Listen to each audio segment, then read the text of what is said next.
Assalamualaikum and hello YouTube, my name is Nur Muhammad and yes, I'm back with another watch review. So I've been not around YouTube for about 1 month now, so sorry for that because I'm quite busy with my work schedule. So anyway, so let's get to the watch in question here, which is this newly acquired Parnis GMT Batman homage watch. So I've got this sterile version. There's no printing, there's no Parnis printing, and there's no automatic printing on the dial. So yeah, before we do that, let's do a quick wristwatch check. Today I'm wearing this, my Seiko, no, not actually mine, this is my wife's Seiko 5 with this black dial. I forgot the reference number for this particular piece, but it is on this super duper cool NATO strap from springmate.com. okay, so I sincerely thank you very much, Austin, for sending this strap to me all the way from the US to Malaysia. So yes, you can see that I really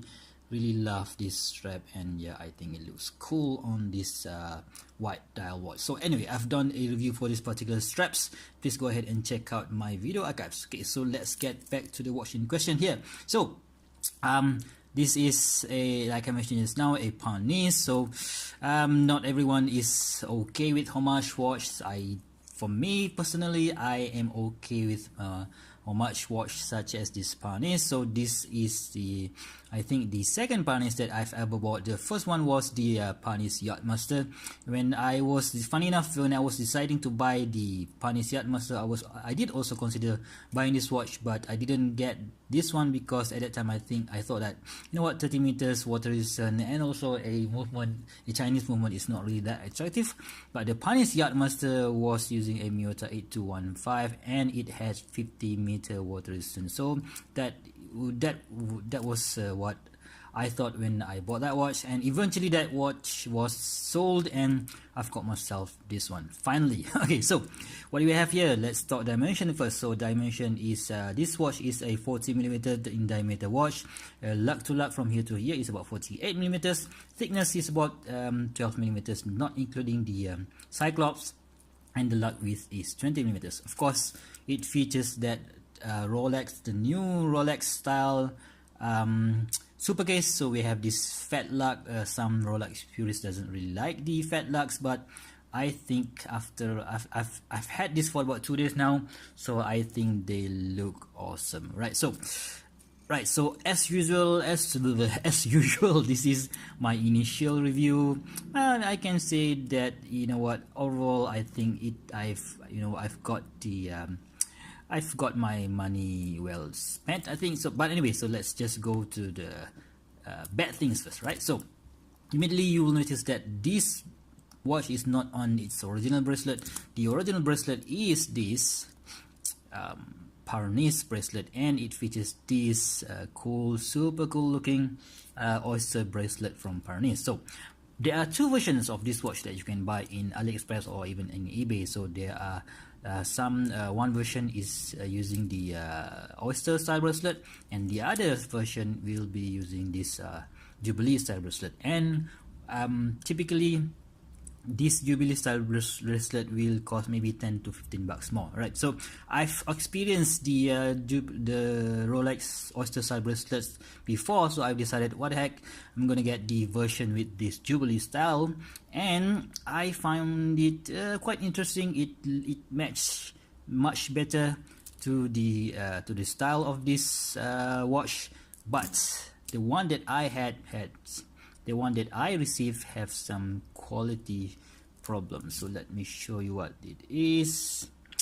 It's this side. So if you can see, it's quite difficult to show to you guys, but if you can see, this first link is actually bent. So when I use it on my watch, this thing didn't want to go to bend down, right? So you have to force it. So I've asked the seller if I can get a replacement bracelet. The seller never replied to me yet, so I guess, you know what, if they don't reply to me, I'm gonna maybe ask for a partial refund or something like that. Okay, so anyways, aside from that, the quality of this bracelet is okay for the price that I've paid for it. So of course we have this brush outer link here, and of course typical to the Jubilee style bracelet, we have this polished center link down here, and of course we have these solid end links. And when I took out this bracelet from the watch, it's quite easy, not as difficult as my Parnis Yatchmaster before. And I think this is using the, nope, yep, it's, they have, you know, you can see that the what do you call this, the the pin, the spring bar is a bit bent, so I'm not really sure if they bent it on purpose or whatever, but yeah, you can see that happen to the maybe it was because of the tight fitting or whatever, but I don't know. Anyway, so the clasp is your usual scissor style clasp here with this dual push button here, and at the other end of course we have the similar thing, similar finish and everything, and they have these screw links, alright, so which is really cool for this price range. Okay, so at this side we have 3 micro adjustment down here, and if you want to use it, maybe if you want to use it to go diving, whatever, but I'm not really sure you can do that. You have this, oh my god, this is difficult to take out. Let me see if I can. Okay, alright. Okay, so yes, we have this extra extension where you can add about 5 millimeters of well, you can add 5 millimeters, okay, when you wear it, so it's going to make your watch loose on the hand, right? So let's put that back in. So enough about the bracelet, right? Okay, so anyway, let's talk about the watch itself. So we have this cool looking piano black dial. This is the sterile version, there's no printing on it, and we have that apply indices with lume. The lume is not blue and it features a green lume, and it's pretty pathetic in the dark. So yeah, I didn't, you know, I've known that prior to buying this watch, so yeah, I don't really mind it, but yeah, still, if it features a potent lume, it will be much more appreciated. Okay, so we have this typical Rolex triangle on the top, and we have this circular markers over here, and we have that some people hate this cyclops, but as I grow older, I prefer to have cyclops on my watch so that I can easily see the date, and I think it features a 2.5 magnification, and it works. Alright, so it works. We have this our Mercedes hand, and we have this pencil style minute marker, and of course that lollipop style second hand, and we've got this fourth hand, which is a GMT hand, right? So I'm gonna talk a bit about the movement.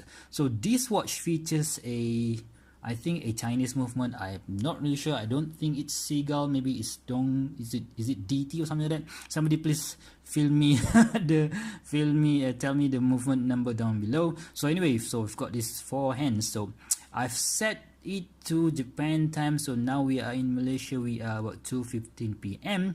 and Japan is supposed to be at 3:15 p.m. right? So we can see that this this GMT hand is pointing to this 15, right? So but you can also see that it's not really that accurate. So when I first set the watch at 12 noon, for the last 2 days I set the GMT hands accurately, but this GMT hand doesn't really follow.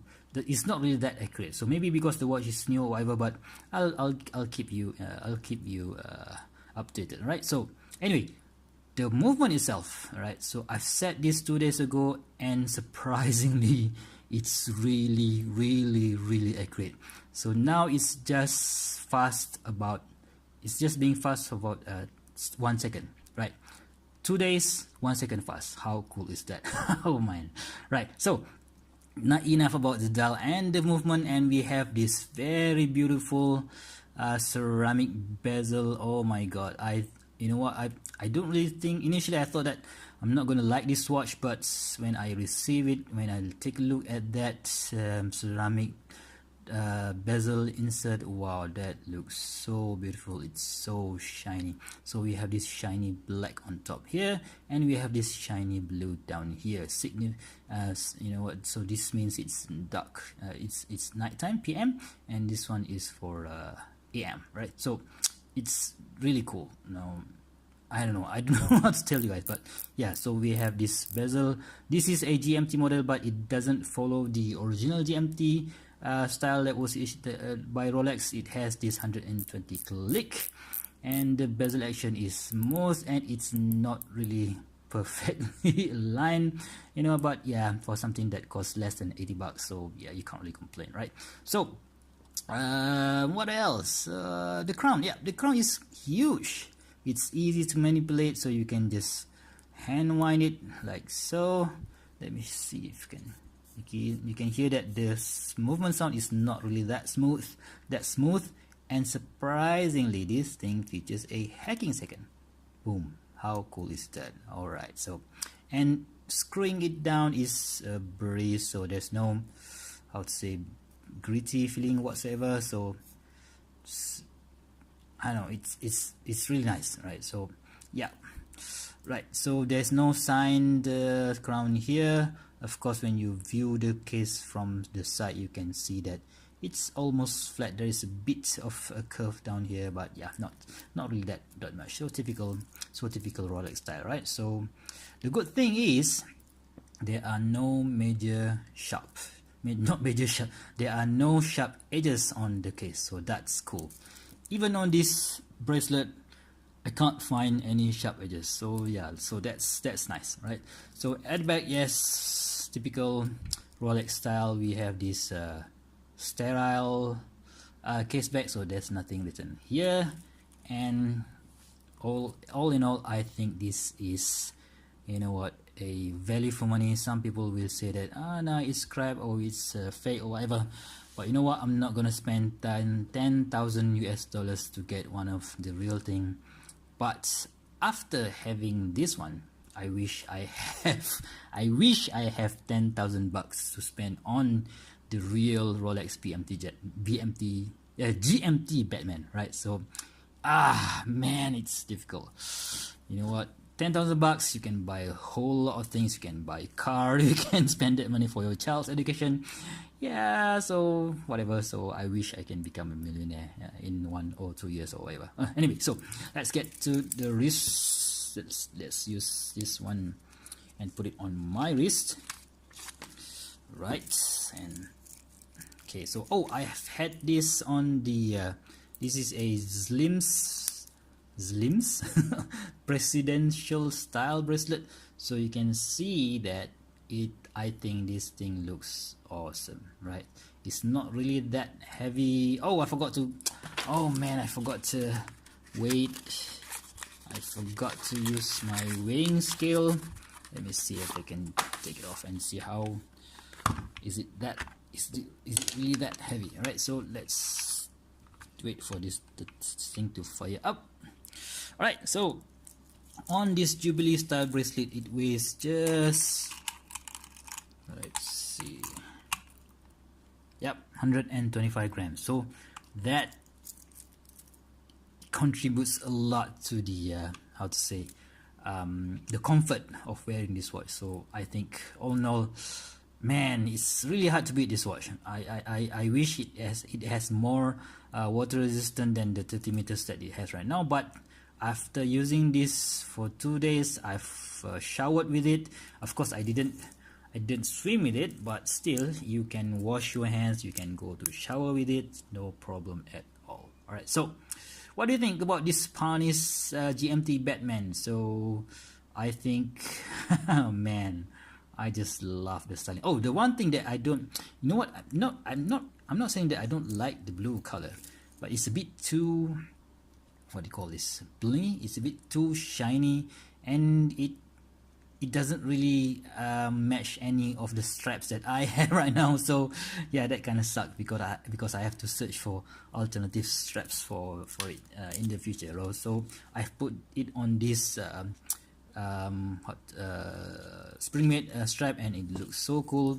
And this morning I've just swapped it to this bracelet, to this presidential style bracelet, and it looks cool as well. So anyway, go ahead and give your suggestions if you think that what type of straps that you think will look cool on this watch. So if you guys are the owner of this Parnis GMT Batman, so please go ahead and leave your comments down below. So I hope you've enjoyed this video.